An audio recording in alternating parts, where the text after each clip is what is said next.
Olá, boa tarde, sejam bem-vindos ao seminário Mais Recursos para Minha Cidade. Eu sou Hanna Patielli, eu sou jornalista e trabalho aqui em Brasília no Congresso Nacional junto com o deputado federal Rafael Mota.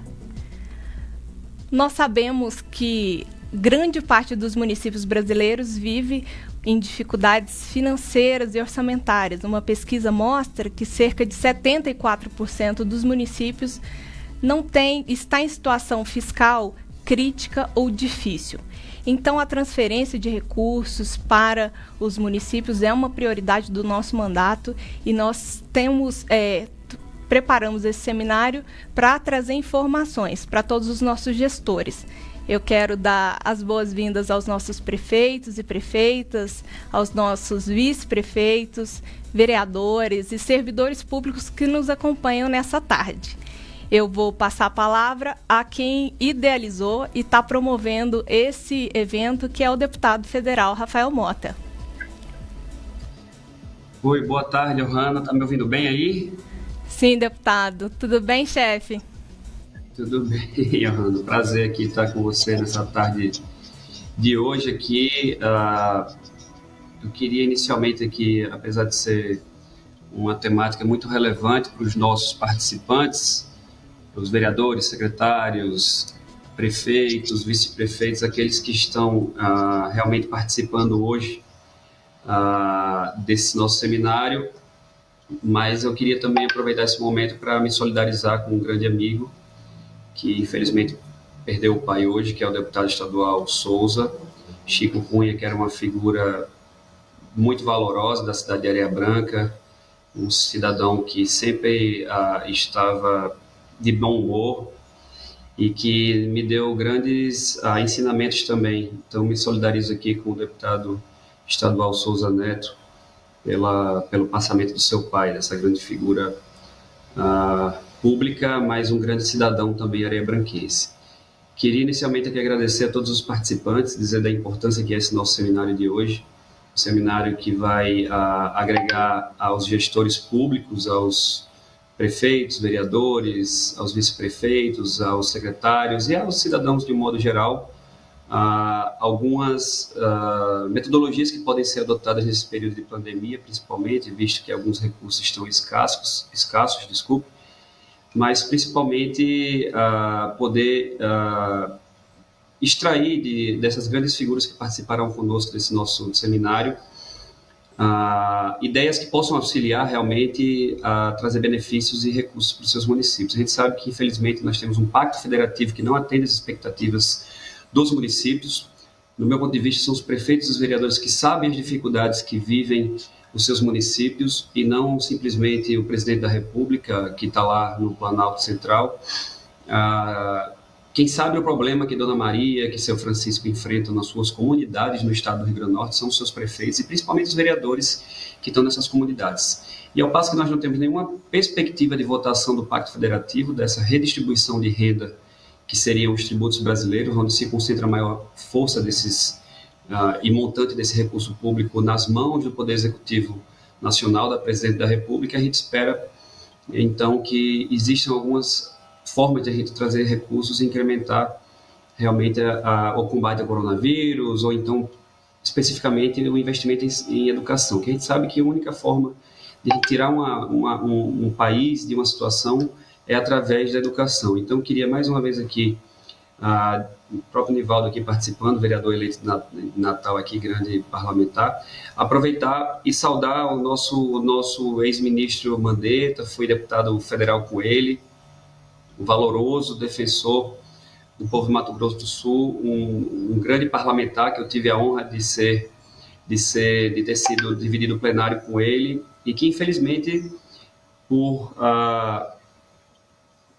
vaidade de algumas pessoas que se acham dono desse país e por medo da sua projeção que estava tendo à frente dessa parte da saúde, que estava, inclusive, auxiliando a gente a salvar vidas, o ministro Mandetta, que não tinha apego ao holofote, mas sim apego às vidas brasileiras e, infelizmente, foi tirado do seu cargo por pura e simples vaidade. Então, fico aqui, mais uma vez, agradecer a participação do ex-ministro Mandetta, deputado federal, amigo, e dizer que o Rio Grande do Norte tem um prazer de tê-lo aqui conosco, participando desse seminário, e posteriormente também vou fazer a saudação especial a Gastão Vieira, também deputado federal, amigo nosso, que teve a honra de ser ministro, de participar também como presidente do FNDE, que vai falar um pouquinho também de educação. Então, acho que a estrela do momento é o nosso querido amigo Mandetta. Queria passar a palavra a você, Hanna, mais uma vez me solidarizando com todos aqueles que estão perdendo familiares e amigos nesse momento em que, infelizmente, estamos batendo mais de 300 mil mortes. Para você ter ideia, isso aí é maior do que Mossoró, é quase a cidade de Mossoró inteira que morreu por falta de gerenciamento. O Brasil, que o próprio ministro Mandetta, eu acho que pode fazer, inclusive, introdução em relação a isso, esse enfrentamento da pandemia também, apesar de ser um seminário de captação de recursos, mas eu acho importante também a opinião do ministro em relação a isso, para orientar os nossos gestores públicos municipais do estado do Rio Grande do Norte em relação ao combate ao coronavírus. Passo a palavra para você, Rony. Obrigada, deputado. Como o deputado federal Rafael Mota já falou, o ex-ministro Luiz Henrique Mandetta é um médico ortopedista. Ele foi secretário municipal de saúde em Campo Grande, no Mato Grosso do Sul, e também foi deputado federal entre 2011 e 2018, representando o estado. Entre 2019 e abril de 2020, ele foi ministro da Saúde e ficou nacionalmente conhecido pelas suas, lá no iniciozinho da pandemia, pelas suas coletivas de imprensa, em que ele falava diariamente, de forma muito franca e tranquila, com todos os brasileiros, a fim de nos informar desse novo inimigo invisível, para falar o que estava sendo feito e quais os cuidados que ainda devem ser tomados. Ministro, seja muito bem-vindo. A palavra está com o senhor. Muito obrigado, Hanna, muito obrigado, meu amigo Rafael Mota. Esse tipo de iniciativa é que engrandece o parlamento, que engrandece o parlamentar. A Hanna me apresentou agora há pouco falando o representante do Estado. O representante do Estado são os senadores, os deputados representam o povo. E o pouco de voto que eu tive aqui no Mato Grosso do Sul, eu tive que pensar no povo brasileiro, assim como o Rafael pensou no povo brasileiro e pensa no povo brasileiro, para poder ajudar o meu Mato Grosso do Sul, a Bahia, o Rio Grande do Norte. Então, parabéns à sua equipe. A Hanna tem organizado isso de uma maneira fantástica. E eu acho que você tem feito o papel que se espera de um parlamentar, utilizando essa ferramenta fantástica da internet para aproximar os novos gestores. Muitos são novos, muitos estão iniciando na vida pública, equipes novas. Nós acabamos de sair do processo eleitoral, mesmo aqueles que se reelegeram, às vezes mudam a sua equipe, aqueles que estão estreando na administração pública municipal. O que a gente faz não é nenhum tipo de aula, nada, mas é dizer com alguma experiência de alguém que passou ali, como que fica menos doloroso para vocês fazerem essa via crucis burra que o Brasil faz de concentrar o dinheiro na União e fazer com que aquele que está no para-choque do sistema tenha que ir de pires na União para pedir o recurso para a sua cidade. Isso vai mudar. Eu tenho certeza que o parlamento, através do Rafael e muita gente boa que está lá, está pensando uma maneira mais inteligente da gente fazer. Eu vou tentar colocar aqui para vocês de uma maneira em que eu vá dividir em dois momentos. Eu vou colocar primeiro para vocês como é que é a questão do orçamento do SUS em tempos normais. E depois eu vou dizer para vocês em tempo de pandemia. O SUS é um orçamento que todo mundo olha e fala assim, é o maior orçamento da esplanada. No primeiro ano que eu estava lá, foram 130 bilhões de reais do orçamento federal. Nesse dinheiro todo, está composto muitos que são de repasse obrigatório, que são de repasse que vão na ótica do per capita. O que quer dizer isso? Quantas pessoas moram na sua cidade, calcula-se o valor por habitante e distribui esse dinheiro na atenção básica em todo o Brasil. Alguns dinheiros vão fixo por conta do teto. Uma cidade que faz cirurgias, que faz procedimentos e que demonstra isso no tempo, ela atinge um valor médio e ele também vai no automático. Então, quando vocês chegam, vocês podem estar no primeiro dia, no dia 1º de janeiro, no dia da posse, o Fundo Nacional de Saúde está trabalhando para repassar aquilo que a saúde não pode atrasar. Diferente de outras políticas como educação, infraestrutura, ponte, estrada, asfalto, o da saúde são 365 dias por ano. No dia que está todo mundo fazendo a festa do Réveillon, tem médico plantonista, tem SAMU rodando, ele não tem férias, não tem nenhum segundo de interrupção.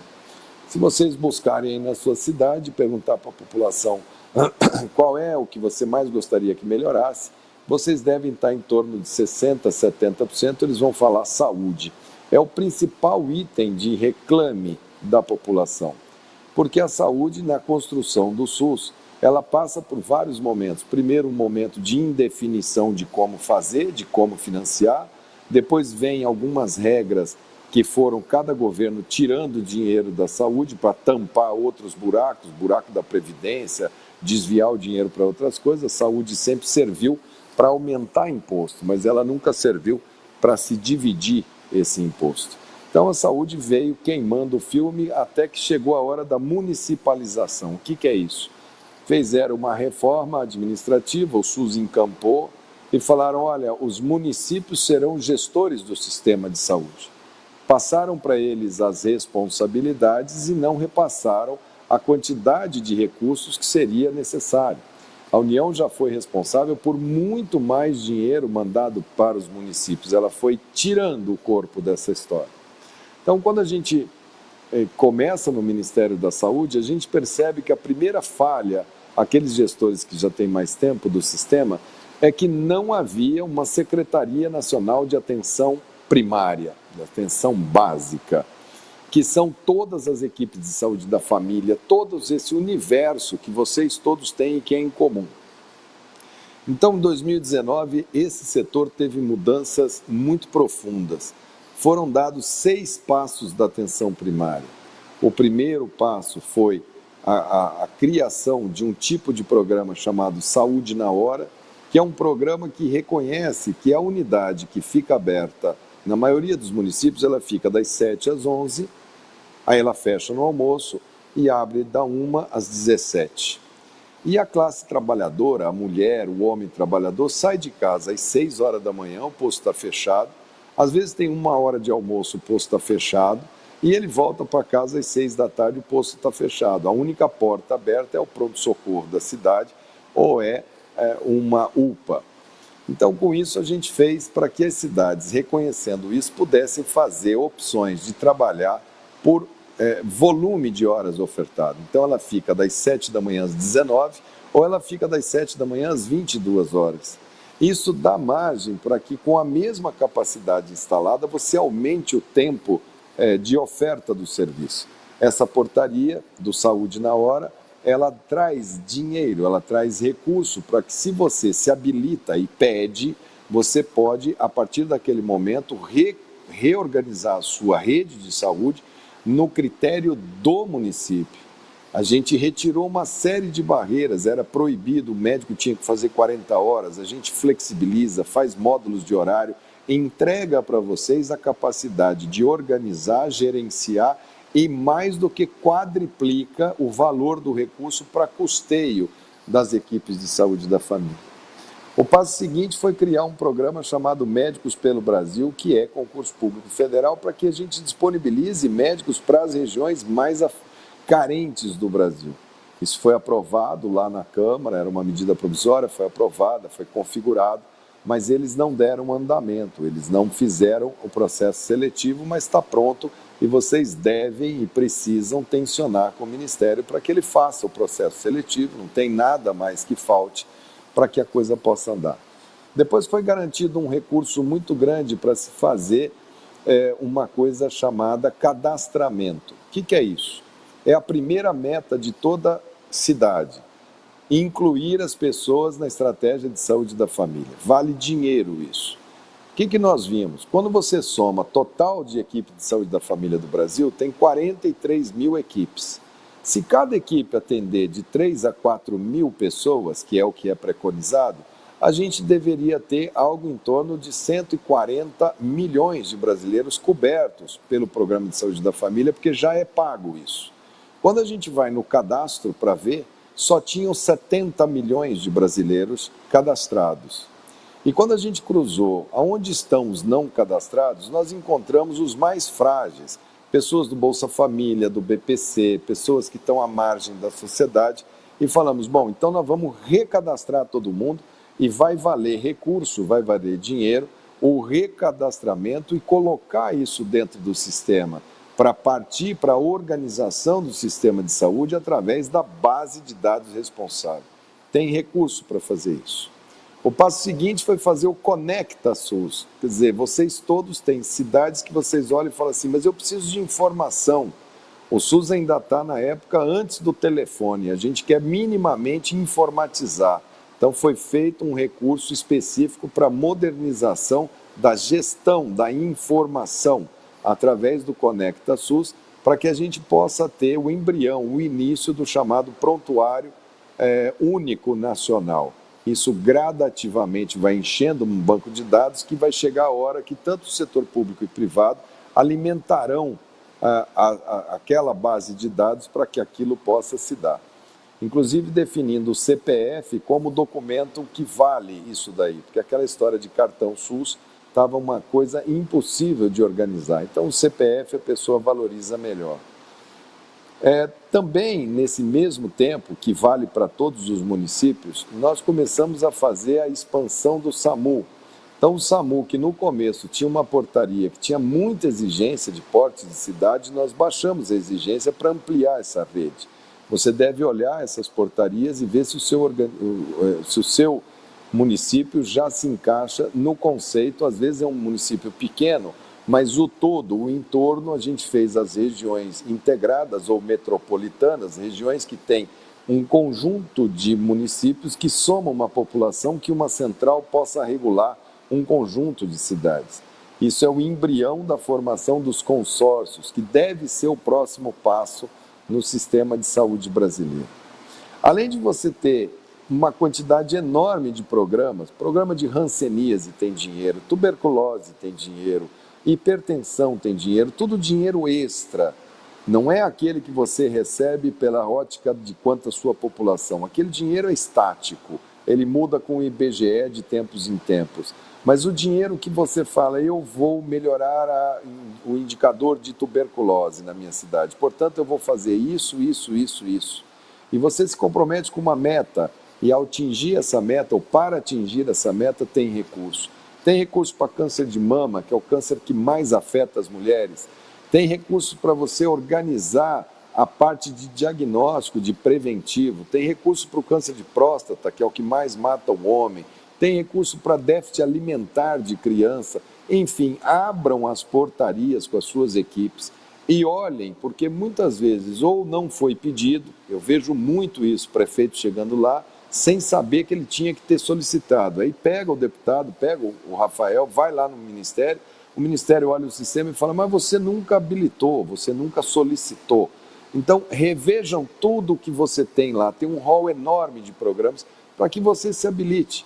Muitos deles você pode começar a receber quase que de imediato, outros você tem que fazer um pequeno plano de ação, mas a grande maioria foi desburocratizada a partir do momento que se criou a Secretaria Nacional de Atenção Primária, voltada para atender prefeitos e secretários municipais de saúde, onde está a célula da sociedade. Isso não existia. Antigamente ela era uma pequena diretoria, muita gente falava, eu vou enfatizar a atenção primária, nós demos luz, nós demos um status de Secretaria Nacional, esse secretário trabalha do lado do ministro, e ele tem uma parte enorme do orçamento que é feita para a atenção primária. De 80% das situações podem e serão resolvidas na atenção primária. Os prefeitos de cidades menores têm sempre um calcanhar de Aquiles quando se fala de especialista. Foi feita a portaria da telemedicina para que vocês possam aproximar o especialista do médico da atenção primária. Muitas cidades, e tem dinheiro para isso, tem dinheiro para você montar a estação, para você ligar, por exemplo, o Hospital Einstein, que tem um centro, ou outros centros, tem vários centros no Brasil, e ligar, por exemplo, um especialista em dermatologia para uma cidade lá no interior, uma lesão dermatológica, o médico à distância olha, vê a mancha, vê a cor, discute com o médico que está ali, fala, por que você não faz isso, faz aquilo, tenta essa pomada antes de encaminhar, já que o encaminhamento é o que bate na porta do prefeito para arrumar ambulância, arrumar ônibus e arrumar coisa para ir no especialista. A neuro a mesma coisa, a ortopedia a mesma coisa, a cardiologia.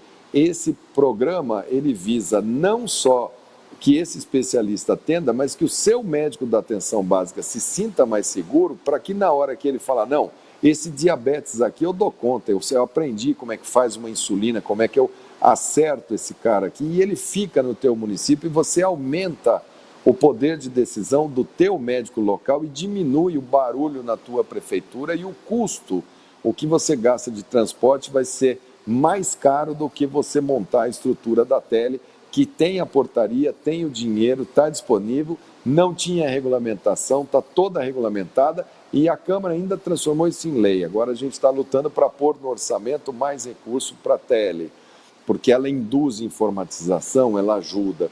Existem recursos dentro do Ministério de acordo com a linha da vida, desde a concepção, planejamento familiar. Muita gente fala, eu não aguento mais, na minha cidade tem gravidez na adolescência. Vocês têm núcleos de planejamento familiar que vocês podem e devem habilitar e abrir, orientação de sexualidade, uso de preservativo e métodos anticonceptivos mais modernos, DIU, implante intradérmico, que isso às vezes a pessoa fala, eu nem sabia que existia, porque eu só estou fazendo o que está aqui na atenção primária, eu mal e mal tenho essas coisinhas. Como que eu faço para ter isso? Entra no programa de planejamento familiar e avança. Além de você ter esses dinheiros no programa direto do Ministério da Saúde, você pode chegar e falar, vamos supor, eu quero construir um posto de saúde. Você pode entrar no sistema e habilitar como uma iniciativa da prefeitura. Mas esses recursos para expansão, como o orçamento do gasto fixo é muito apertado, ele acaba indo para a iniciativa dos parlamentares. Então, você tem lá na tua cidade a necessidade de um investimento, eu quero comprar uma ambulância, o Ministério compra, mas quando você tem a indicação no orçamento, na rubrica orçamentária carimbada pelo deputado, que tem as emendas parlamentares, ou que são as emendas, faz o orçamento, o deputado olha e fala assim, olha, desse 1 bilhão que você vai gastar para comprar ambulância, eu quero que gaste 5 milhões para o estado do Rio Grande do Norte, dividido para tais municípios. Ele põe ali. E aquilo é a jeito do deputado federal dar voz para quem está lá no município, para que o gestor aqui em cima enxergue Areia Branca, enxergue Mossoró, enxergue o consumo de municípios. Das emendas que eles colocam, metade, 50%, é obrigado a ser em saúde.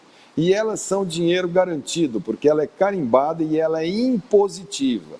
Lá no passado, quando eu fiz meu primeiro mandato, as emendas eram assim, se você se comportar e votar com o governo, libera, senão não libera. Isso foi uma conquista do parlamento que garante agora que o parlamentar possa servir de ponte entre o seu município, as suas necessidades e o orçamento da União. E elas tornaram muito mais rápidas, porque elas são impositivas. A maioria dos prefeitos olha e fala assim, então eu quero o meu recurso em custeio, manda para mim em custeio, porque daí eu não tenho que botar dinheiro do caixa da prefeitura nisso daqui. Isso, se por um lado parece uma injeção na veia, por outro lado você não vai deixar marca nenhuma na sua gestão de saúde, nem para você e nem para o parlamentar. Eu já vi gente falar assim, eu quero custeio para pagar a conta de luz. Eu, quando era parlamentar, tinha um hospital aqui que foi me pedir dinheiro para pagar a conta de luz. Eu disse, olha, por que a gente não coloca energia solar no seu hospital? Eu ponho a emenda, a gente transforma em energia solar, ela vai se pagando no tempo e você pode até oferecer energia, pode ter até dinheiro do seu município. Ao invés da gente pagar o custeio, vamos solucionar o problema do custeio definitivamente. Você gera uma energia limpa e o excedente você pode chamar a sociedade para te oferecer placas solares, para aumentar, para ela vender para a concessionária, para dar dinheiro para o próprio hospital. E isso passou a ser uma realidade em vários locais, que são as experiências bem exitosas. Então a emenda procura fazer um olhar de que, olha, eu tenho o Rafael, ele vai querer colocar, mas se eu chegar para ele e mostrar um problema que eu vejo que só vai se manter como problema, é até chato para ele levar isso. O Ministério faz análise, a emenda é impositiva, mas tem que ter o projeto técnico, que é por parte do município fazer. Isso tudo a gente está falando da atenção primária, depois vem a atenção especializada. É aquele pessoal que fala assim, mas eu tenho um hospital, poxa, eu já posso fazer cirurgia de ortopedia, prótese, eu já consigo operar um coração aqui, eu quero fazer uma cirurgia maior. Aí você vai para especializado. Aí você vai habilitar no teto. O cara vai chegar e falar, tudo bem, você vai fazer prótese, você começa a trabalhar, me mostra a sua capacidade, ou seja, banque esse serviço 3, 4 meses, aí traga aqui que eu vou ver a média do que você faz e vou te pagar um dinheiro por média.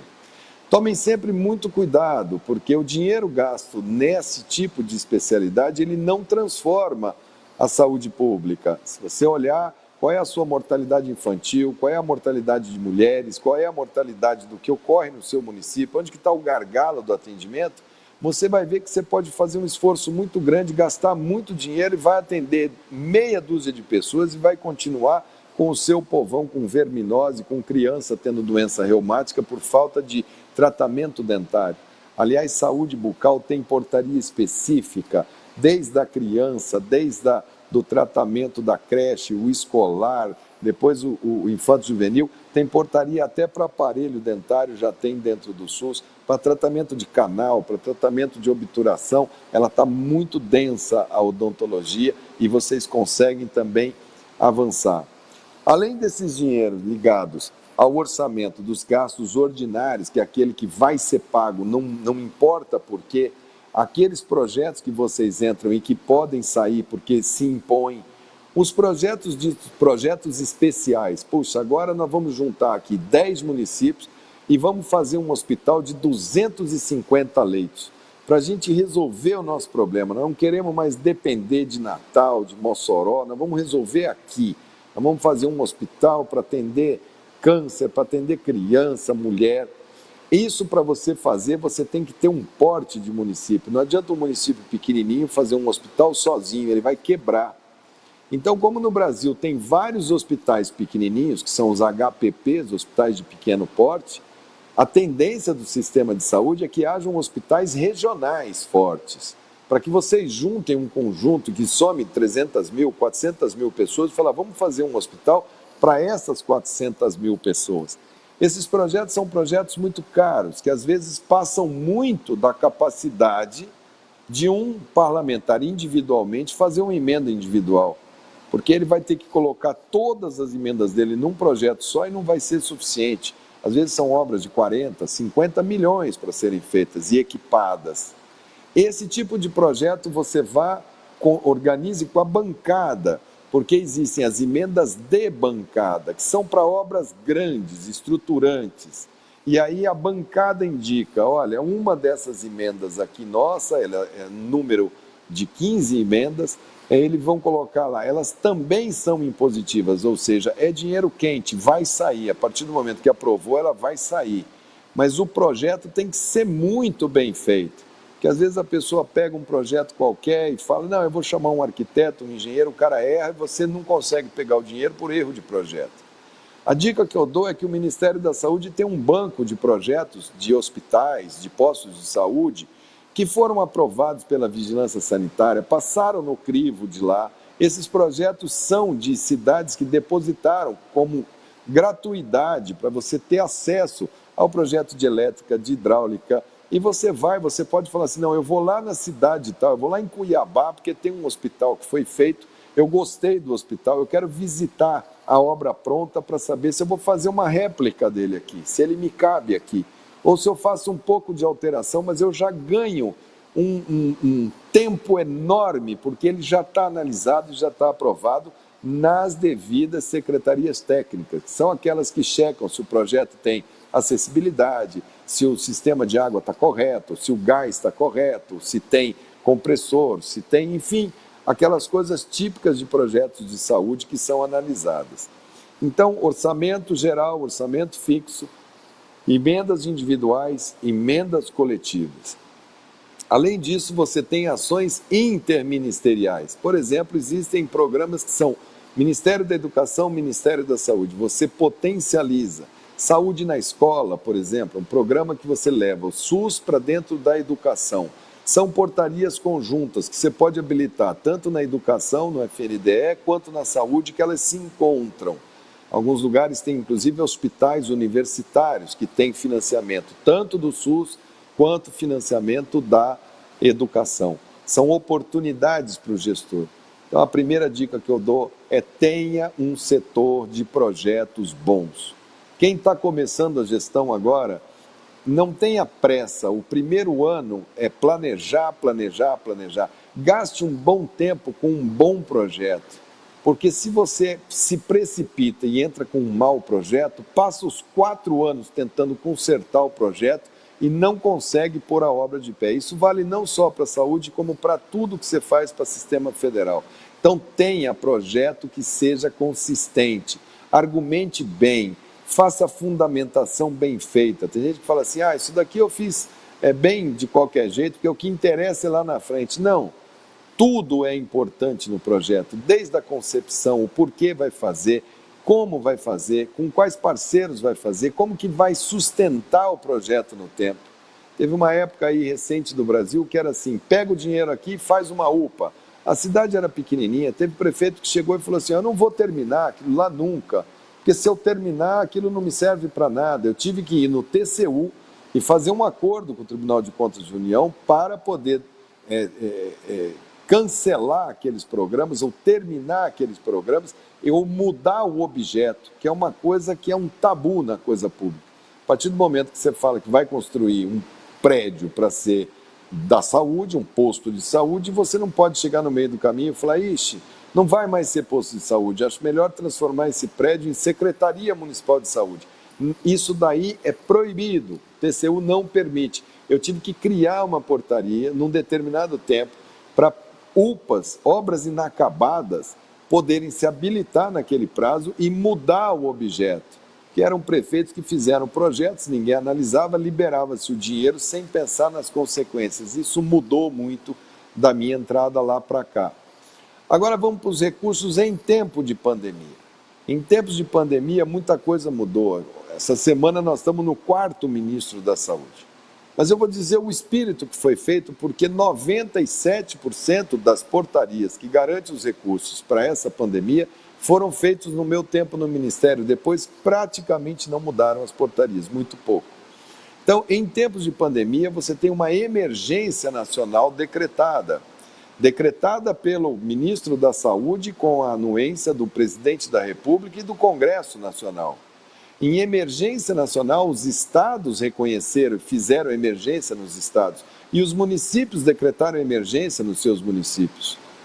A emergência é um estado onde você tem uma série de facilidades de trânsito, de leis, mas uma responsabilidade maior, porque no término da emergência, tudo que foi gasto sem licitação, porque era emergência, gasto desse jeito, ele tudo é auditado e contabilizado para aquele período. E ali fez coisa errada, não tem conta aprovada, restituição de dinheiro e perda de direitos políticos que eu não quero para nenhum de vocês. Então tenha primeiro o seu procurador jurídico muito afiado para saber o que você pode e o que você não pode justificar como um gasto em pandemia. Saber qual é o seu plano municipal de enfrentamento da contingência da pandemia. Para os prefeitos novos que não sabem o que é isso, lá no começo toda a prefeitura teve que botar no sistema. Olha, eu tenho uma cidade com tantos habitantes, tantos leitos, eu vou melhorar isso, eu vou botar um aparelhinho aqui, preciso melhorar a minha ambulância, vou fazer isso. Os gastos têm que se ater a esse plano.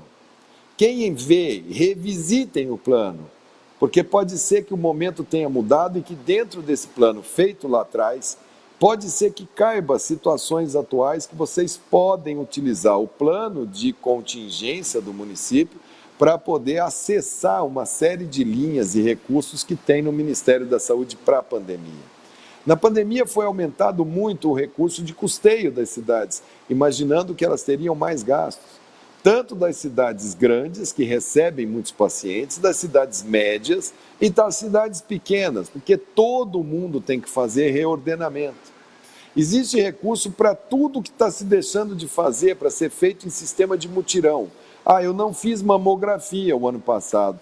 O ano que vem eu vou ter uma porção de mulheres com câncer. Poxa, então é melhor a gente fazer um mutirão agora de mamografia, porque o câncer, ele se é diagnosticado lá no tardio, vai ser um gasto enorme para o sistema de saúde. Então ali você tem situações que são da rotina, mas que nesse plano de contingência você pode colocar ali, reconhecer ali que o colapso do sistema de saúde não deixa que você faça, por exemplo, a biópsia de próstata, que é necessária, o exame de coração, porque senão começa a ter morte por outras causas e você fica olhando, gastando sua energia só com o coronavírus e não vê as outras.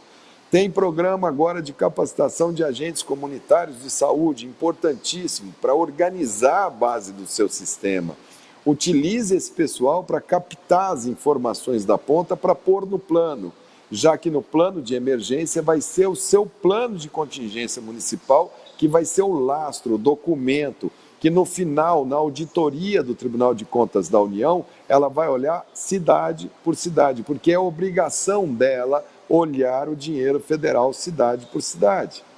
Então fiquem muito atentos ao marco legal e à oportunidade que você tem de justificar um gasto que aparentemente não é da pandemia, mas que é de efeito da pandemia. Se ele estiver previsto no plano, cabe. E aí você pode habilitar em vários recursos para você fazer frente a esse problema da pandemia.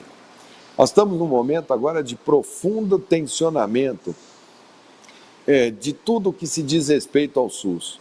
O presidente, ele boicotou a prevenção, boicotou o atendimento, está uma bagunça generalizada. Tem prefeitos que olham para mim e falam assim, mas afinal de contas, eu compro esses remédios de tratamento, compro cloroquina e ivermectina, gasto dinheiro com isso, pode ou não pode? Se for pela lei, não pode, porque para você gastar para comprar um remédio, o remédio tem que passar no Comitê de Incorporação de Tecnologia ao SUS, e esses não passaram. Mas coloque no seu plano de contingência, que você decide por recomendação do seu comitê local ou não comitê local, se você vai adquirir, prepara, porque isso é hoje o motivo do inquérito para o ministro Pazuello. Ele gastou dinheiro com um remédio que não está incorporado ao SUS para aquilo que ele propõe. Então, muito cuidado com isso, porque você às vezes toma uma atitude querendo ajudar e lá na frente o único que vai responder é aquele que pôs o CPF e botou o chamegão e assinou embaixo. Estão saindo agora uma série de dinheiros que são chamados créditos extraordinários. O que é isso?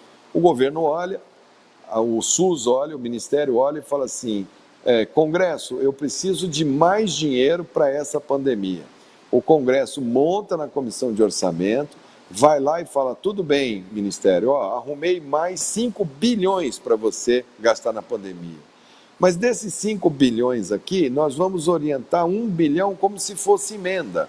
Não é uma emenda, mas é uma orientação ao Ministério da Saúde que se atente ao município tal, que está vendo, que está tendo seu pleito colocado na voz do deputado federal, que esse sim vai até o Ministério e fala, olha, eu preciso de mais recursos aqui por causa disso, e o Ministério da Saúde então vê horizontalmente o Brasil e direciona especificamente para os lugares. O Rafael vai poder explicar para vocês bem como é que funciona isso. O momento é muito duro para a saúde, muito difícil. Talvez não me recordo na minha história da saúde, eu tenho 32 anos, fui secretário municipal de saúde, sei o espinho e a dor que está diretamente com a população, fui deputado federal, fui presidente da Comissão de Saúde e Seguridade Social da Câmara, fui eleito para o Mercosul, fui também coordenador dos trabalhos de saúde e seguridade do Mercosul, Fui exposto como ministro da Saúde e não me recordo na história do Brasil de termos tido uma doença que mata 3.200 pessoas num dia só e que acumulado em um ano faz mais de 300 mil mortos. Não recordo.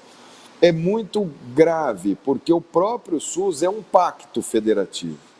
Você tem o seu município, uma vez por mês o seu município se reúne com o secretário estadual aí do Rio Grande do Norte numa reunião chamada CIB, Comissão Intergestores dos Municípios e Estado, bipartite, Estado e município.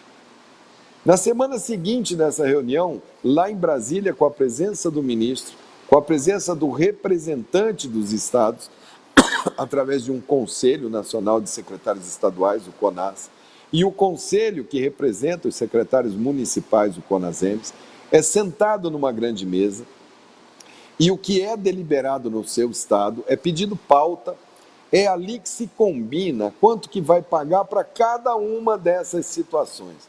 É ali que se combina quanto que é o dinheiro para auxiliar na vacina. Esta reunião é fundamental. Se não poder estar presente lá dentro, o secretário deve estar atento. Coloca essa home office agora, para ele poder interferir ali na hora e ver o que está sendo combinado e ver como é que aquilo chega no teu município. Porque quem não se representa não consegue as coisas. E às vezes está se votando uma coisa, quem está representando é só cidade acima de 300 mil, 400 mil habitantes e corta para cidades menores. Então, nesse momento é extremamente importante porque dali saem programas, recursos, dinheiros, orçamento. É dali que é a alma, ali que é o respiro do nosso SUS. Ali que você, secretário municipal, senta com o ministro da Saúde e coloca o seu pleito ali, através do seu conselho, que é o CONASEMES, que se articula com o Conselho de Secretários Municipais dos Estados, o COSEMES. Então, SUS é um sistema muito bem estruturado, um pacto federativo muito vivo, um recurso que sempre não será o suficiente, uma necessidade de gestão que é muito deficiente. Façam bom uso desse recurso, é a principal política de cidadania desse país, é onde você diminui as diferenças das inequidades, é o único serviço público aberto 365 dias por ano, onde a pessoa vai para apresentar a sua queixa e é atendido por uma série de profissionais, inclusive de nível superior, que prestam atenção na queixa dele e tentam resolver. Os seus funcionários da saúde são o seu maior patrimônio. Saúde não é coisa, ela não é parede, ela não é cadeira, ela é o relacionamento desse profissional com o seu cidadão. Elogia, faz um programa de reconhecimento, de mérito. A primeira necessidade do ser humano é saber que alguém está olhando e valorizando o trabalho dele, da técnica de enfermagem, do agente comunitário. Envolva, conheça a dinâmica do seu município, esteja junto dela, porque é dali que a percepção de saúde vai acontecer. Tem programas de experiências exitosas em todos os municípios do Brasil. Tem um programa de caminhada, de exercício ao ar livre, em que as pessoas de mais idade recebem um tênis, que se coloca o profissional de educação física no SUS, e elas começam a entender que fazer atividade física é melhor do que sentar para ser uma poliqueixosa no médico. Desde que ela meça a pressão dela, um técnico de enfermagem média, ela se sente atendida, a percepção de cuidado de saúde aumenta. Procurem no Brasil inúmeras experiências bem-sucedidas. Vocês serão prefeitos e secretários, alguns novos, outros veteranos, em tempos de pandemia. Isso exige mais atenção, mais cuidado, mais cálculo do que vem pela frente. A pandemia terminando, e a gente vai terminar, a gente vai conseguir virar essa página. O SUS é o maior sistema de aplicar vacina do mundo. A gente consegue, desde que coloquem essa vacina na mão da gente. Depois que a gente contornar isso, aí vai aparecer o colapso da educação, o abandono escolar, a crise do comércio da sua cidade, a crise das indústrias, o desemprego, a fome, que já está batendo nesse povão. Então eu desejo a vocês todos um bom ciclo de trabalho. Cumprimento mais uma vez o Rafael Mota pela grandeza de aproximar vocês daquilo que vocês podem ter de melhor, que é a vontade de vocês de trabalhar para cada município. Fico muito honrado de poder falar isso para vocês e me coloco à disposição de toda a sua equipe, meu caro deputado Rafael Mota. Ministro, mais uma vez, muito obrigada. Nós temos algumas perguntas aqui, eu vou explorar esses últimos minutinhos para a gente tirar as dúvidas que estão chegando aqui por e-mail, pelo Facebook e pelo YouTube. Uma delas é do vereador Daniel Bezerra, lá de Currais Novos. O Hospital de Currais Novos atende toda a região do Seridó e ele nos questiona como conseguir mais equipamentos para esse hospital. Eu acho que isso daí você tem que ver assim, como ele atinge, ele está lá em Currais Novos, mas quais os municípios que mandam paciente para lá, ou seja, que são regulados para Currais Novos. Quando você soma esses municípios, aí você sabe qual que é o tamanho da população. Vou dar um exemplo aqui. Eu quero levar uma ressonância magnética para Currais Novos. Exemplo. O Ministério da Saúde chega lá e fala assim, olha, ressonância magnética eu só mando para cidades que têm centro de câncer e que tenham mais de 400 mil habitantes. Aí você fala, puxa, eu não vou conseguir. Tá, mas eu tenho, somando Currais Novos, dessas 10 cidades de 40 mil habitantes aqui, deu as 400 mil. Eu posso chegar para o Ministério e falar assim, Ministério, olha, vamos botar uma ressonância que eu vou começar a estruturar. Faço um projeto de diagnóstico de imagem sofisticada para câncer para atender 10 municípios, 400 mil pessoas, eu dou escala. Dependendo do equipamento, ele cabe no próprio hospital. Aí pode ser por emenda ou pode ser por habilitação direta. Agora, se for uma coisa assim maior, aí a gente tem que ver, o Ministério tem recurso para direto e tem as emendas de bancada. Bom, uma segunda pergunta é do João Neto, de Natal. Ele pergunta, tentamos cadastrar um veículo para transporte de pacientes, mas apareceu como se já tivéssemos recebido o permitido. O problema é que o que temos não dá conta. O que fazer? Argumentar. Para isso você tem. É muito fácil para um técnico do Ministério da Saúde responder isso daí e falar, bom, fiquei livre disso. Isso é falha de ministério. Argumentar. Mandar de volta, falar, mas vem cá, eu só um veículo só, essa é a regra? Onde que está escrito isso? Eu nunca vi. Você precisa daquilo que é calculado. Natal é uma cidade enorme, que tem uma região metropolitana enorme. Ela não vai tocar um serviço com um veículo, é só uma questão de adequação. Agora, olha bem direitinho, porque às vezes você tem que fazer uma análise da sua frota. Como é que é a necessidade desse veículo? É um veículo para levar pessoas de lá para cá? Ok, que tipo de veículo? Você está fazendo isso para deficiente? Bom, deficiente a gente tem veículos especiais. Não, é que eu estou fazendo isso porque eu faço um serviço social. Aí você não vai aprovar isso na saúde nunca. Não, eu estou só fazendo isso porque eu acho que eu tenho que levar a Dona Maria para fazer uma consulta. Não vai conseguir, ela não se sustenta.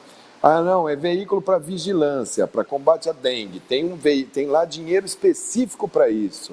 Aí você vai se habilitar na Secretaria de Vigilância. Não, eu quero dinheiro para determinada área que é fixo para isso.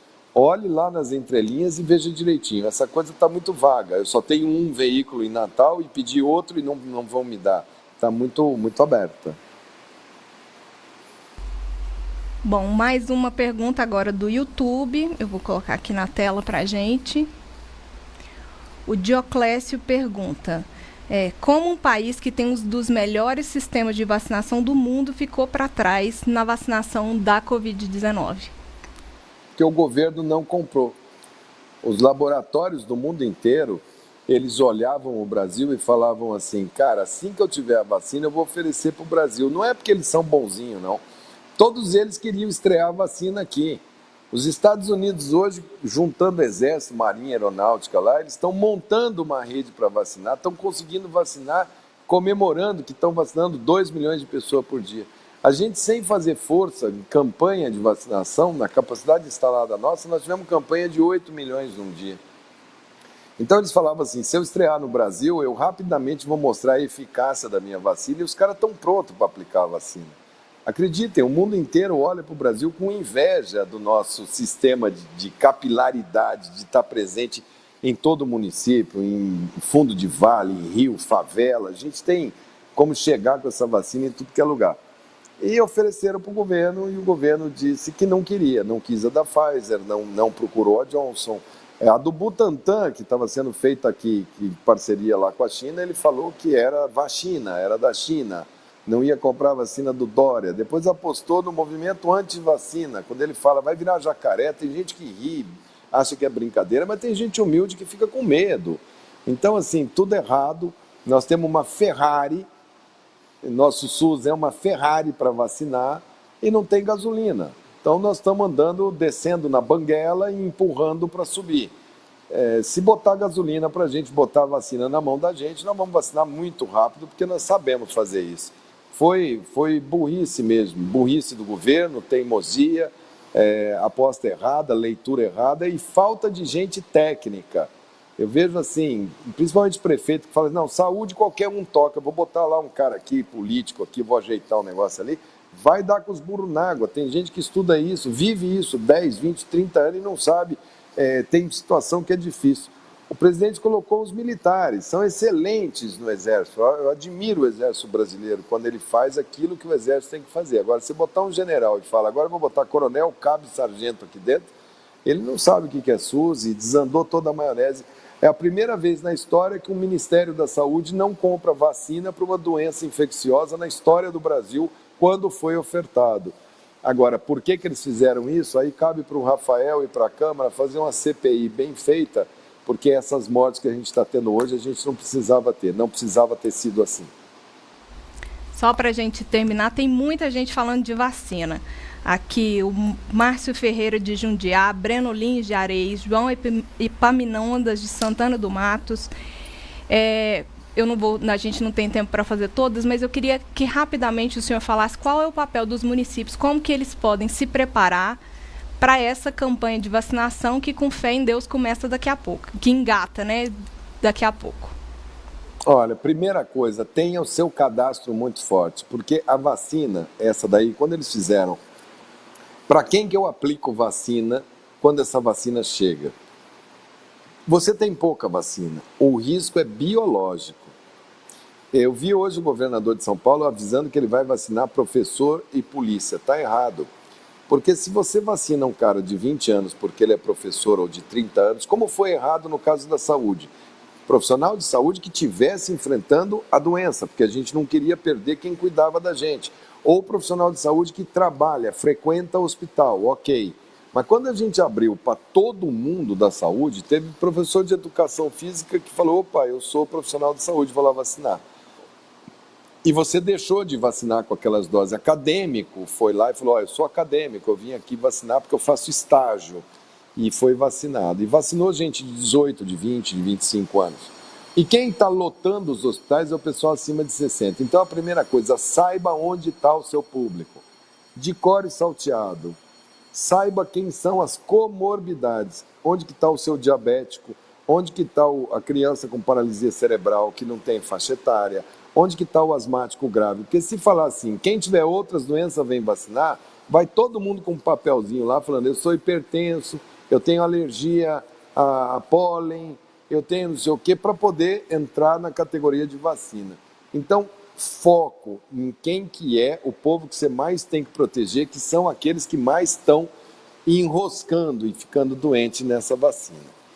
A vacina da gripe, ela vai ser, no Brasil, vai ter um mix de vacina. O Brasil, enquanto no ano passado eles não compraram, nós só temos hoje na rede a Coronavac. Agora está entrando a da Fiocruz, da AstraZeneca. Há uma diferença das duas, uma dose é com 30 dias, a outra dose é de até 3 meses.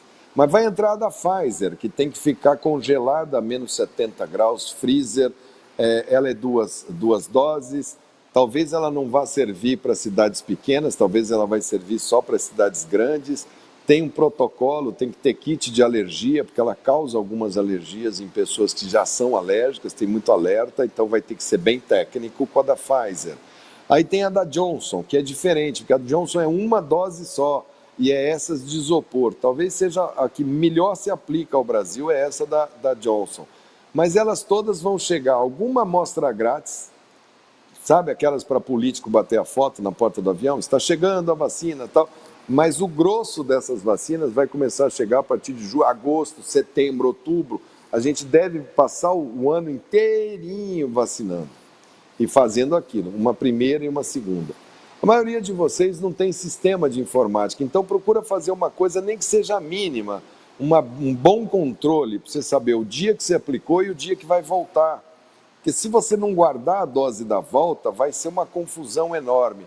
Então se prepara bem, porque vai ter uma que vai ser com 30 dias, uma que é dose única, que pode ser que esteja entrando, a outra que é com 3 a 4 meses, uma que precisa de freezer, outra que precisa de isopor. Vão ser várias estratégias num mix de vacina para vocês enfrentarem. Eu não sei, o Ministério da Saúde, se ele está dando cursos técnicos para vocês poderem se apropriar do conhecimento e poderem acalmar a população de vocês. Se não tiverem, peçam a capacitação das salas de vacina e da comunicação uniformizada de estratégia de vacinação. Agora, no meio dessa confusão do corona, existe a gripe, a influenza, que tem que ser vacinado agora. E essa vacina da influenza tem que ser de 15 a 30 dias depois que você tomou a corona, não pode ser em seguida, sob pena de reação. E como eles não estão falando disso, a população não vai entender que no meio de agora, nessas próximas semanas, vai entrar uma vacina da gripe, que tem que ser dada, porque se entrar uma epidemia de gripe, seja de influenza, de H1N1, num sistema que já saturou, eu não sei o que vai acontecer, porque não tem vaga. Então, a estratégia de vacina agora é pegar o pessoal, sentar, chama o Estado, fala, vamos fazer uma estratégia de comunicação para ficar mais fácil, algum folhetozinho para o agente comunitário trabalhar de casa em casa, para ele ser um promotor, um educador em saúde. Mas vem aí o teste de resistência do SUS esse ano, que vai ser vacinar esse povo todo. Bom, ministro, muitíssimo obrigada pelo seu tempo, pela sua palavra. Eu vou passar pela sua disposição de estar aqui conosco nessa tarde. Foi riquíssimo. Legal. A gente recebeu um monte de perguntas aqui e eu vou passar a palavra rapidamente para o deputado Rafael Mota para agradecer também. Não, eu queria obrigado, Marcela, pela participação. Eu acho que todo o Rio Grande do Norte agradece. Eu fiquei aqui encantado realmente, porque apesar de estarmos lá já há 2 mandatos, fomos deputados juntos na última legislatura, mas a gente continua aprendendo e eu com toda sinceridade, eu fico muito triste, Mandetta, por saber que nós poderíamos estar em outra situação no país se estivéssemos com pessoas que fossem realmente comprometidas com a vida humana, né? A gente não está falando de números. Eu acho que todo mundo conhece alguém que está passando por uma dificuldade agora, sem oxigênio, sem UTI, filas na UTI, uma falta de gerenciamento, de desdém até mesmo com a vida humana, né? De pessoas que deveriam estar preocupadas com a vida do ser humano. E mesmo você, Mandetta, longe do Ministério, ainda continua dando a sua energia em busca de um cotidiano, de um futuro melhor na saúde pública do nosso país.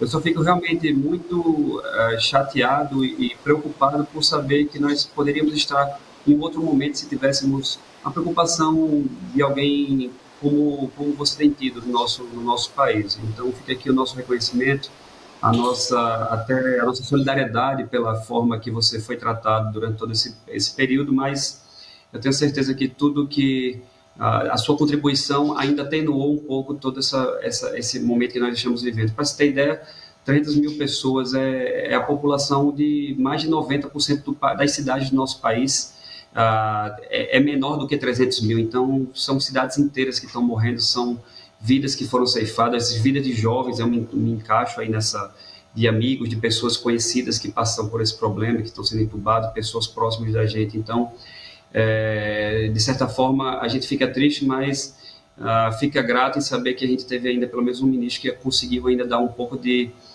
ordem ali, pelo menos no caminhar, né? Infelizmente, algumas pessoas ainda jogam âncoras, né, nesse nosso barco que estava caminhando bem, mas a gente tem que pensar sempre no futuro melhor, na esperança de dias melhores. E, mais uma vez, agradecer. O Rio Grande do Norte agradece de coração a sua participação nesse nosso seminário, Mandetta. Dizer que o mais breve possível a gente quer lhe receber aqui quando tudo isso passar, realmente de braços abertos, um abraço carinhoso, sem máscara, se Deus quiser, no futuro próximo, para a gente comer um camarão aqui, se Deus quiser, tá certo, amigo? Vai ser muito bem-vindo.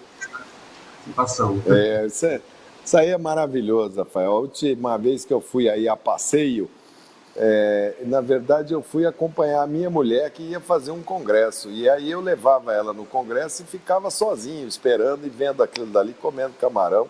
Andamos aí de bug, fizemos aquelas rotas todas, é fantástico. Eu sou apaixonado pelo litoral do Rio Grande do Norte. Quando jovem eu entrei aí de motocicleta, com 21 anos, aí eu estava solteiro, né? Aquela dali não volta mais, mas era maravilhoso. Minha solidariedade a todas as vítimas. Eu ontem enterrei o meu tio, irmão do meu pai, 78 anos. Sabe aquele tio que no Natal se veste de Papai Noel, na Páscoa de coelho, alegria da família, riso largo, um homem forte, um italianão daqueles grandão. Perdemos ele ontem. A sensação que dá é de raiva, é de frustração, é de saber que a gente podia mais, que dava para ser feita uma coisa muito melhor organizada que essa fábrica de horrores que está aí. O país está numa situação muito difícil e agora jogando prefeitos contra a população, fazendo com que os prefeitos não tenham condição de enfrentar uma decisão que é dura, quando o sistema engarrafa. Então, minha solidariedade aos prefeitos, aos vereadores, ao Poder Municipal, aos secretários municipais de saúde. Tenham em mente que é preciso insistir, orienta, lavem as mãos 10, 12 vezes por dia, usa máscara e fica a 2 metros. Não cumprimenta ninguém nem com aquele soquinho, é de longe, dá um tchau, manda um beijo, é o maior ato de amor que as pessoas podem ter agora. Cuide dos pais de vocês, dos avós, das tias. E jovem, você não é invencível. Essa doença está enroscando muita gente e mesmo quando você acha que você ficou livre dela, ela pula para o pai do seu amigo, para o seu pai, para sua tia.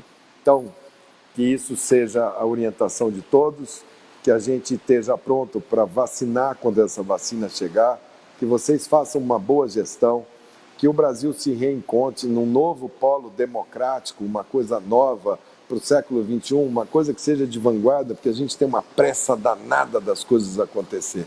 Então, tomara que tudo dê certo. Assim que isso acabar, eu vou aí no Rio Grande do Norte dar um abraço em vocês. Valeu? Obrigado, Rafael. Obrigado, Hanna. Me coloco à disposição sempre de vocês. Beijo no coração. Um abraço. A gente que agradece, ministro, mais uma vez seu tempo, à sua disposição. A gente já está aqui com o deputado Gastão Vieira, que... Um abraço, Gastão. Abraço, Bandeta. Camarão era o Maranhão, vem pra cá. Camarão grande é o nosso. Demorou, só fui em São Luís uma vez, tá na hora de voltar. Um abraço pra vocês, gente. Bom evento. Obrigado. Tchau. Obrigado, Mandetta. Bom, o deputado Gastão Vieira é advogado, mestre em Direito e é deputado federal no 6º mandato, representando o povo do Maranhão, como o ministro Mandetta me corrigiu. Ele foi secretário municipal de Educação e foi presidente da Comissão de Educação da Câmara por 2 vezes. Também foi ministro do Turismo e presidente do Fundo Nacional de Desenvolvimento da Educação Básica, o FNDE. Deputado, muitíssimo obrigado pela sua presença. A palavra é sua. Olha, eu que agradeço a gentileza do Rafael de ter me convidado. E é um prazer participar dessas iniciativas em que você orienta a população do seu estado, os prefeitos, os administradores, como buscar recursos em Brasília, onde buscar e a melhor forma de buscar. Portanto, o prazer é todo meu. Deputado, a gente queria que o senhor falasse com a gente sobre as possibilidades de transferências de recursos da educação, do Ministério da Educação e do FNDE para os municípios. Olha, os municípios têm no FNDE a sua fonte primeira de financiamento. As secretarias atuam de acordo com os programas institucionais. Ensino médio, ensino fundamental, tudo isso tem uma secretaria, mas o MEC é que toma a iniciativa de repassar recursos. Dificilmente uma prefeitura demanda recursos desses programas. O FNDE, digamos assim, é o braço financeiro do Ministério da Educação.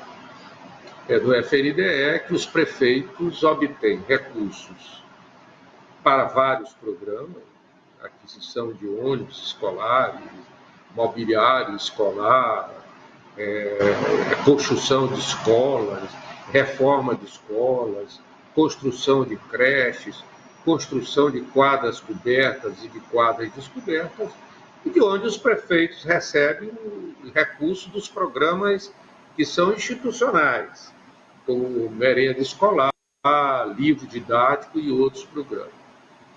O FNDE tem uma exigência. O prefeito teria que apresentar um plano, que nós chamamos de PAR, onde o prefeito faz um diagnóstico da situação do município, quantidade de alunos, quantidade de escolas e quais as principais deficiências que esse município tem e que pretende sanar.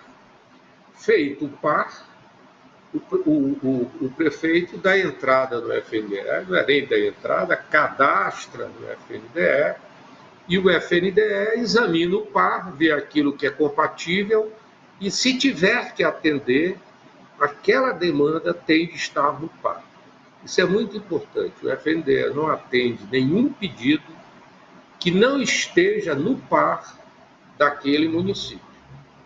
Agora, com a posse dos novos prefeitos, o PAR exige que haja um cadastramento da figura do prefeito, ele precisa estar cadastrado no FNDE, isso demorava demais, e agora, pelas informações que eu tenho, o FNDE já cadastrou 4.400 prefeitos dos 5.500 prefeitos que nós temos, portanto está uma boa velocidade.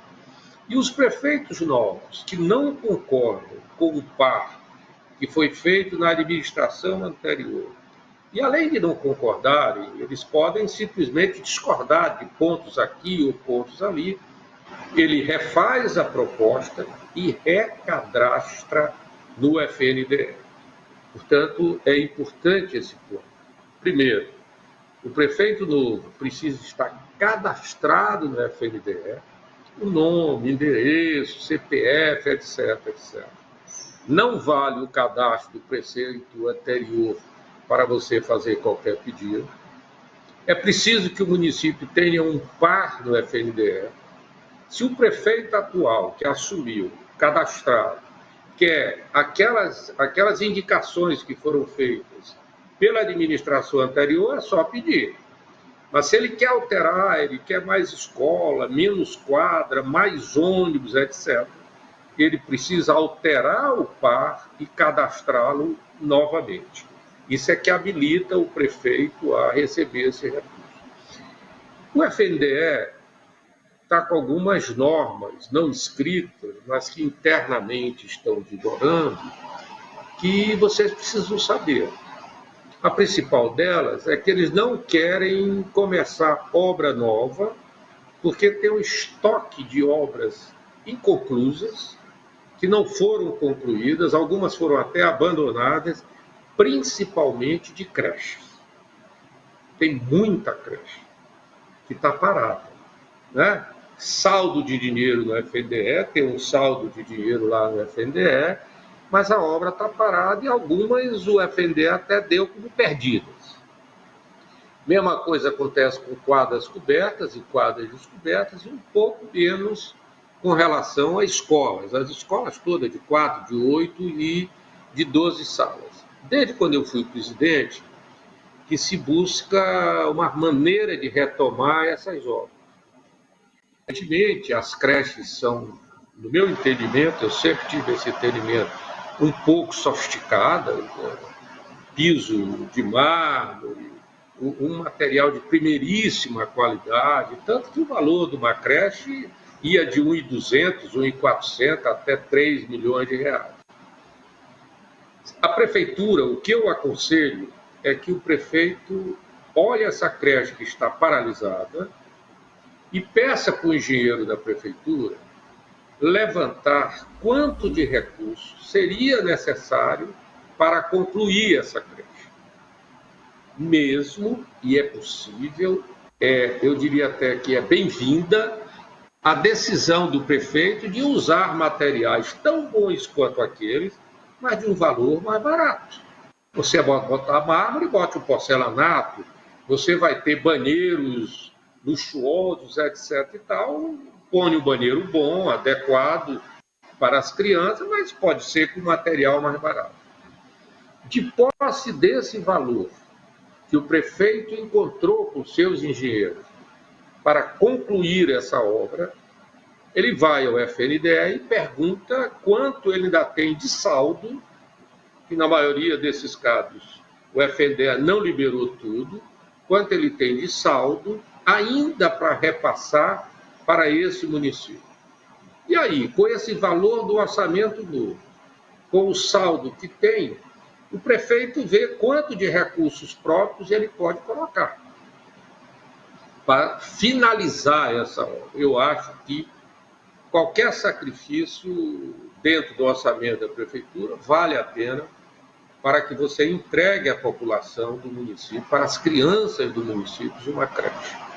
É terrível quando eu chego no município aqui do meu estado, do Maranhão, olha aquela creche abandonada, cheia de mato, cheia de urtiga, enfim, e as crianças brincando na rua.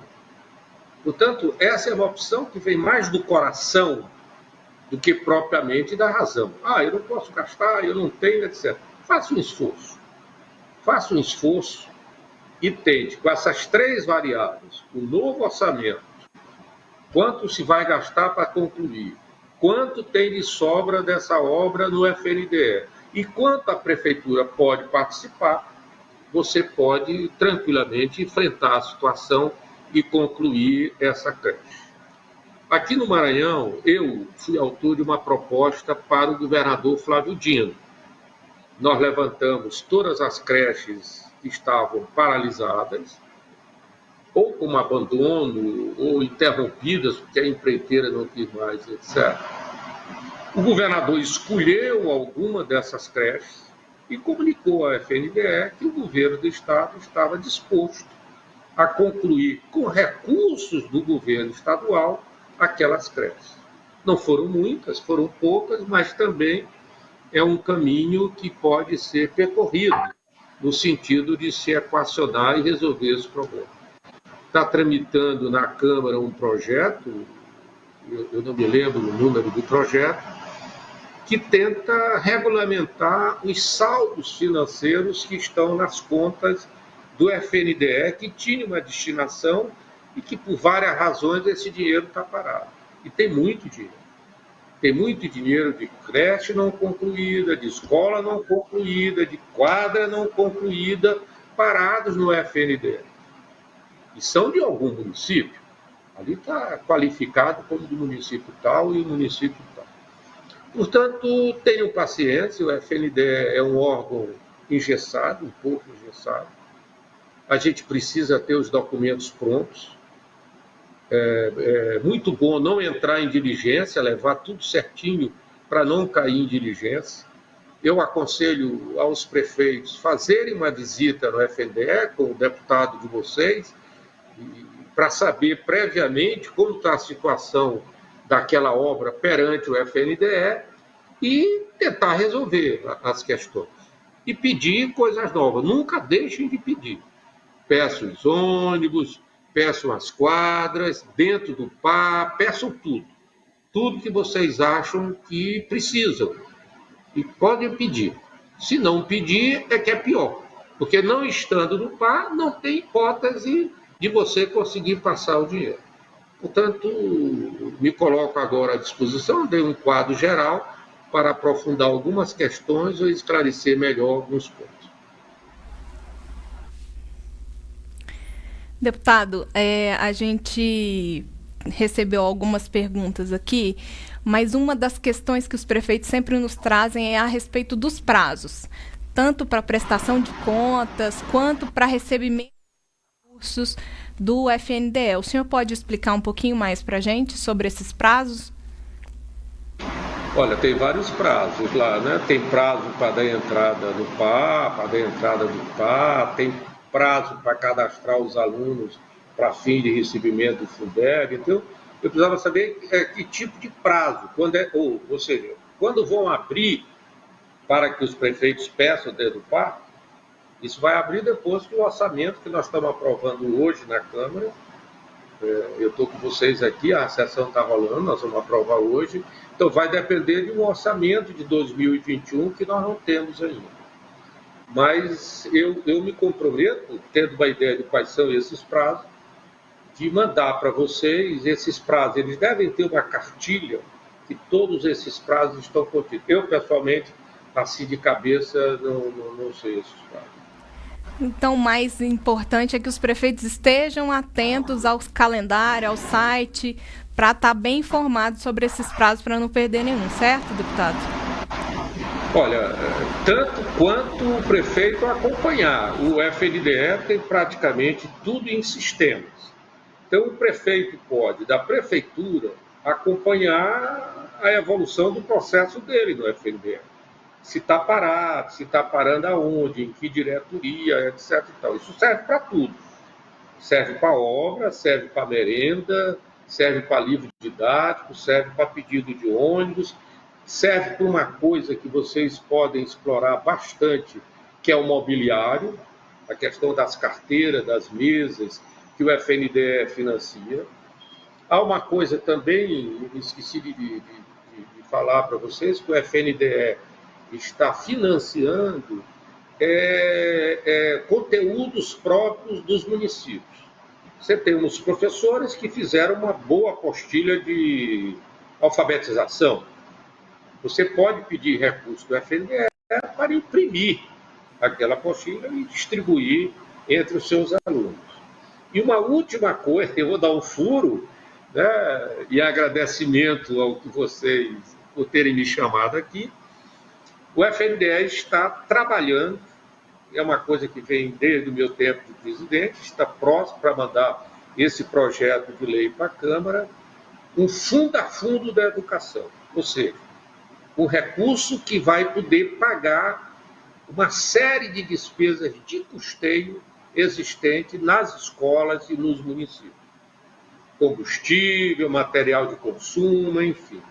Esse projeto está indo para a Câmara e nós vamos aprovar, né, rapidamente, porque será um grande alívio nessa burocracia para todas as secretarias municipais de educação.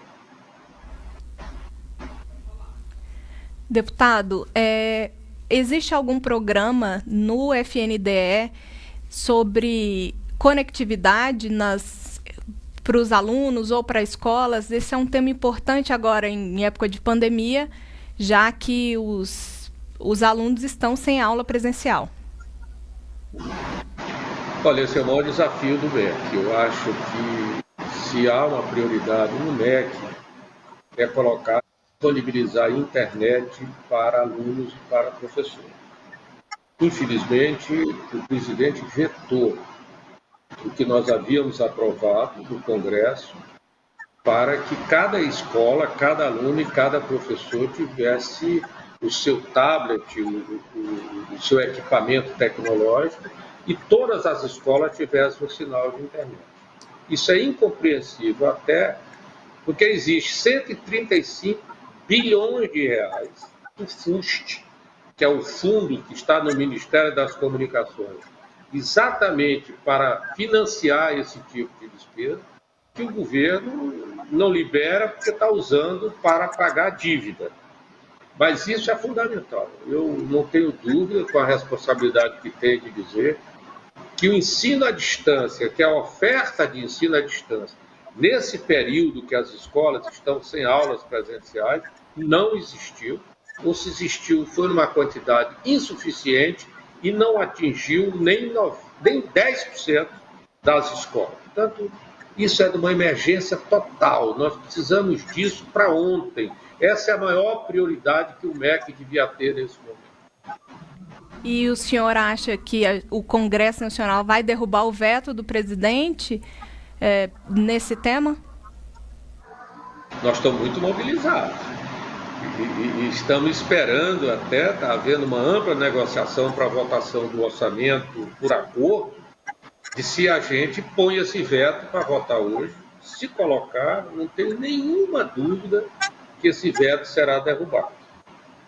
Agora, como o presidente da Casa ontem falou que ele só vai votar medidas que estejam relacionadas com a pandemia grave, como nos disse o nosso querido amigo Mandetta, pode ser que o presidente não queira pautar esse veto diante dessa decisão de só pautar a pandemia. Mas se ele pautar, daqui a pouco eu vou saber, com certeza esse veto será derrubado, com a mais absoluta certeza. Deputado, eu queria que o senhor falasse um pouquinho sobre o Programa Nacional de Alimentação Escolar, que na pandemia se mostrou muito importante, houve uma mudança para garantir a alimentação dos estudantes. Eu queria que o senhor falasse um pouquinho sobre esse programa para a gente. Olha, esse é um programa que autoriza as escolas, na ausência dos alunos de forma presencial, a entregarem na casa dos alunos aquela quantidade correspondente à merenda escolar. Embora isso não seja uma coisa fundamentalmente de educação, é uma política pública mais de alimentação, nesse período de pandemia vale tudo para que a gente faça com que as pessoas consigam se alimentar, consigam comer, é uma saída interessante. Você teria essa despesa se os alunos tivessem aula, portanto, levar essa quantidade para casa, e eu até fecho o olho com relação, se é só o aluno que vai se alimentar com aquela, pode ser a família, não tem problema nenhum. É um programa interessante, mas lembro que tem de ter prazo determinado. É enquanto nós estivermos sem aulas presenciais, né? E que eu rezo para que as aulas presenciais voltem o mais rápido possível, com todos os cuidados, não exatamente nesse momento que a pandemia está fora de controle, mas nós precisamos voltar. O Brasil é o único país do mundo que está entrando já com 30 semanas sem aulas. Isso traz consequências trágicas para o aprendizado dos alunos, para a convivência dos alunos, e vai fazer muito aluno se evadir da escola, não vou querer mais voltar para a escola. Portanto, é um apelo que eu faço aos prefeitos. Por favor, tentem e façam um esforço, quando a situação estiver um pouquinho melhor, para voltar a oferecer aulas presenciais, mesmo que seja uma semana para um grupo de alunos, outra semana para outro grupo de alunos, mas continuar sem aula presencial vai nos cobrar uma fatura muito alta depois. Uma pergunta que nos chega aqui no chat, ela pergunta sobre a prestação de contas que pode paralisar o repasse tanto do Programa de Alimentação Escolar quanto de outros do Ministério. Olha, isso é uma verdade, sempre foi o grande desafio.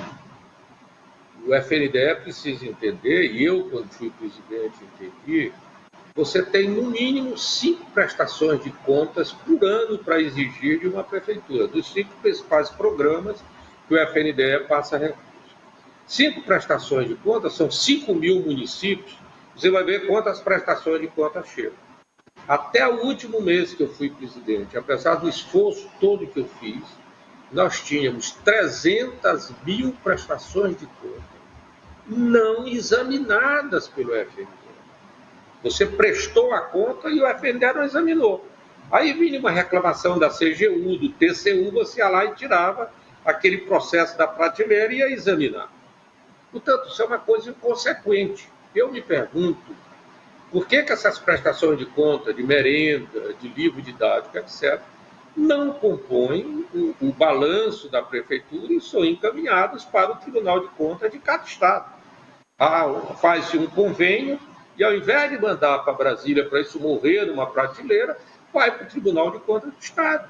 E ele examina essa prestação de conta e você deixa a prestação de conta do município para a FNDE de escola, de creche, dessas coisas mais volumosas do ponto de vista financeiro. Mas esse é um gargalo que o FNDE não se emociona para resolver. Eu acho difícil quando você suspende o envio de merenda para o município, porque a gestão anterior não prestou conta. Nós já propusemos até que isso seja crime de improbidade administrativa se não prestar conta. Mas hoje você pune os inocentes, os culpados, da mesma forma, não faz uma distinção. Eu não gosto disso, dessa punição, eu não gosto de jeito nenhum. Mais uma pergunta que chega da internet, vamos colocar aqui na tela, o Vinícius Oliveira, lá em Rafael Fernandes. Ele diz que tem uma creche do âmbito do Pró-Infância que começou a ser construída em 2009 e até hoje não foi concluída, o prazo se excedeu e hoje tem um elefante branco na cidade. É possível concluir? Claro, Rafael, o município que é Rafael Fernandes, claro. Eu falei um pouco para vocês. O que eu recomendo? Eu recomendo que o prefeito atual vá nessa creche, examine as condições atuais dessa creche e quanto, simplificando os materiais, seria possível, com que dinheiro, qual quantidade de recursos seria possível concluí-la. Vai ao FNDE e procura saber qual o saldo que permanece na conta do Banco do Brasil destinado a essa creche. E ele tente, da junção dessas duas variáveis, ele vê quanto a prefeitura pode colocar para concluir a creche. Acho que juridicamente há uma boa vontade, no sentido de você superar os obstáculos jurídicos para tentar encontrar esse caminho. Agora, é preciso lutar e mostrar números. Ela pode ser concluída com tanto, eu não preciso mais de 2 milhões, com mais 500 mil eu faço, eu tenho 200 mil no FNDE, eu boto 300 das prefeituras, ou ao contrário, eu tenho 300 daqui do FNDE, eu boto 200 da prefeitura, ou seja, tem de ser um esforço da prefeitura, do seu prefeito, e compreensão do FNDE para se concluir essas creches. São demais. Nós temos creche demais inconclusas no Brasil. Isso é um problema sério que, infelizmente, as pessoas não enfrentam. Bom, deputado e ministro, ex-ministro do Turismo, eu quero agradecer enormemente pelo seu tempo, pela sua disposição em falar conosco. Eu tenho certeza de que foi de grande valia a todo mundo que está aqui nos acompanhando. Eu vou chamar mais uma vez o deputado Rafael Mota para dar uma palavrinha e a gente encerrar. Caro Gastão, obrigado pela participação. O Gastão está na tela conosco aqui, Johanna? Isso, Gastão. Queria agradecer a participação, Gastão, pela forma que você aqui, de forma muito elucidativa, né, trouxe algumas informações para os nossos gestores municipais, os nossos prefeitos, vereadores que estão acompanhando essa nossa live através do YouTube e das nossas redes sociais. Realmente muito preocupante, porque assim como você, Gastão, que é um deputado municipalista, foi ministro, presidente do FNDE, existe muita demanda desses gestores públicos em relação à saúde, à educação, né? A gente sabe que a educação, como eu já havia dito, é o único instrumento de mudança social de um país, né? De mudar realmente a realidade de um país através da educação. Por isso que nós estamos, Comissão da Educação, somos parceiros da educação, junto com a professora Dorinha, hoje que está presidindo a Comissão da Educação, a nossa luta pelo Fundo Nacional de Desenvolvimento da Educação, que nós tivemos esse embate recente de prorrogação dos prazos do FNDE. Então, eu acho que tudo isso demonstra o nosso empenho em relação à melhoria de vida da educação do nosso país. Inclusive, essas demandas de obras que estão inconclusas no nosso país, existe a frente parlamentar, que nós fazemos parte, em relação à frente parlamentar de obras não concluídas no nosso Brasil, e não adianta a gente começar a construir um novo aparato se a gente não conclui o que já existe, né? Então, acho que é importante, acho que foi muito elucidativo, através dessas prefeituras, secretariados, irem a Brasília, inclusive deixamos o nosso gabinete à disposição, através de Camila, nossa assessoria, nosso chefe de gabinete, justamente para saber se existe juridicamente a possibilidade de se concluir esses aparatos, assim como você fez no Maranhão, junto com o governo do Estado. Então, tenho certeza que tudo isso, além de outras bandeiras que possam ser levantadas pelos nossos mandatos à frente da Câmara dos Deputados, como, por exemplo, a acessibilidade digital, o direito ao aluno realmente, nesse momento, ter a sua acessibilidade digital em relação ao acesso à internet, ao acesso a tablets ou celulares que possam realmente acompanhar o cotidiano desse aluno. A manutenção integral do parque é outra dificuldade que nós tivemos muito, né, Gastão, em relação à própria, por exemplo, para se mandar um ônibus para um município, passou-se muito tempo com o parque fechado e a gente teve essa dificuldade, sempre cobrando do ministro do MEC a abertura do parque, enfim, tudo isso, essa dificuldade burocrática que existe no país, que a gente sabe que o FNDE é um órgão burocrático porque lida com o dinheiro público e é importante ter realmente esse controle em relação a isso, mas os prefeitos, os vereadores e os vice-prefeitos, os secretários municipais de educação são pessoas que são empenhadas realmente com essa bandeira. Nós sabemos disso. 99% dessas pessoas são bem intencionadas e querem trazer uma condição de educação para o município melhor. Então, a gente sabe que o nosso papel à frente da Câmara de Deputados, como hoje se haverá de se derrubar esse veto, realmente que seja, se ele for colocado em plenário, esperamos que certamente o plenário vá derrubar esse veto e que nosso trabalho continue sendo um trabalho muito minucioso na Comissão de Educação. E, mais uma vez, Gastão, agradecer a sua participação aqui, o Rio Grande do Norte agradece, é uma honra tê-lo, o ex-ministro, presidente do FNDE, deputado federal, fomos colegas partidários.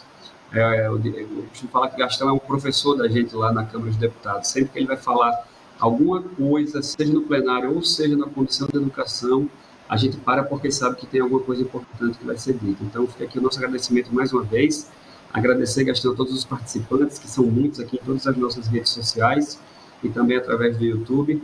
E certamente, mais uma vez, a gente espera que tudo isso passe logo, assim como nós temos tido muito trabalho na Câmara, como nós conseguimos agora recentemente aprovar a doação de alimentos que estejam impróprios para venda, mas que estejam apropriados para o consumo, fosse aprovado, foi ideia do nosso mandato, assim como a questão da destinação de emendas parlamentares, sejam emendas individuais ou de bancadas, para a aquisição da vacina, que nós tivemos também essa ideia de abrir esse recurso na CMO, e isso tem, enfim, arrecadado um fundo quase que bilionário em relação à aquisição de vacinas. Então, tudo isso é um papel que o deputado federal faz, e certamente o seu papel junto ao povo do Maranhão tem sido um trabalho que orgulha todos nós brasileiros. Então, fica aqui o nosso reconhecimento e, mais uma vez, o convite também, que logo que essa loucura aí passar, a gente possa estar junto aqui no nosso estado e você realmente comer um camarão de verdade, que nós potiguares somos os índios potiguares comedores de camarão. Então, fica aqui o nosso convite e lembrar aos nossos participantes que, mais uma vez, Gastão, a gente possa nos solidarizar com todas as famílias que têm tido perdas nesse momento, há amigos que estão passando por dificuldades nesse momento, como Genilo Pereira, como Renato Dantas, como tantos familiares nossos que estão hoje entubados na UTI, com uma perspectiva, né, às vezes nem sempre boa, mas que certamente a gente tem um aprendizado, que a gente possa ter mais humildade, ter mais humanidade no tratamento para com o próximo. A educação passa por isso e a saúde também passa por isso, como foi esse nosso seminário. Mas dizer para todos nós que nos preservem, que esse momento é um momento de preservação. Aqueles que têm que ficar em casa, devem ficar em casa, fiquem em casa. E que a gente possa conscientizar todos os cidadãos que logo isso vai passar, mas é precisa que nós tenhamos disciplina nesse momento de preservar vidas, que é o que mais vale, é economizar vidas nesse momento, salvar vidas. Que não sejam as vidas, não sejam apenas números desses 300 mil mortos que tivemos ultimamente no nosso país. Fica aqui o nosso agradecimento, obrigado ao Hanna também, e passo a palavra para Gastão, para você, fiquem à vontade. Eu sou um mero coadjuvante aqui nesse seminário, sou apenas o organizador aqui que fez trazendo o povo potiguar para discutir com vocês. Obrigado, Gastão, obrigado, Hanna. O pessoal que participa da live, o Rafael, ótimo deputado, é dessa geração nova, comprometido. Há uma mudança verdadeira na Câmara, de jovens deputados como ele. E, Rafael, toda vez que você fizer uma live, você pode me convidar, né? Que eu estarei inteiramente ao seu dispor. E quero deixar uma sugestão para você. Quando eu era presidente do FNDE, eu pegava todas as áreas do FNDE e levava para o município, a convite de um deputado colega meu, e o pessoal da FNDE passava o dia inteiro com os prefeitos. Então, faça isso, pegue o pessoal da FNDE, o presidente é muito acessível, o Gabriel é uma pessoa muito aberta, leve para o Rio Grande do Norte, ou para o município central, ou leve para Natal, e chame o pessoal para passar o dia inteiro tirando dúvida, olhando o processo, o que foi, etc. Você vai prestar um grande favor e um grande serviço para todos eles. No mais, muito obrigado. Eu tenho um carinho muito especial pelo Rio Grande do Norte. E só uma pergunta: o Museu da Rampa foi inaugurado? O Museu da Rampa está prestes a ser inaugurado, inclusive. Já é uma obra que está em certo andamento, mas a previsão de ser inaugurado no governo do Estado é bem recentemente, ainda esse ano, a inauguração daquele aparato histórico muito importante para a aviação mundial, né? Eu passei esse dinheiro quando era ministro, já faz um pouquinho de tempo. Foi 2012, por aí. Pois é, a governadora Fátima está me convida, eu vou contigo aí. Com o maior prazer. Que eu vou contigo para a inauguração, tá bom? Obrigado, gente. Obrigado, Hanna. Em nome de todo mundo que está assistindo, eu quero agradecer todo mundo que está nos acompanhando até agora. Eu quero dizer que nessa briga do camarão eu só quero ser convidada. Maranhense ou do Rio Grande do Norte, eu só quero ser convidada. Camarão do Maranhão das reentrâncias. É uma coisa maravilhosa, é do mangue. É camarão pistola, que é diferente, né, ministro? Me convida que eu quero. Bom, em nome de todos... Em nome de todos, do deputado federal Rafael Mota, eu quero agradecer mais uma vez a presença do ministro Mandetta, do deputado federal Gastão Vieira, o deputado Rafael Mota, que promoveu esse evento, a todos que estão nos acompanhando nessa tarde, o nosso muito obrigada e a gente se vê numa próxima oportunidade. Até mais!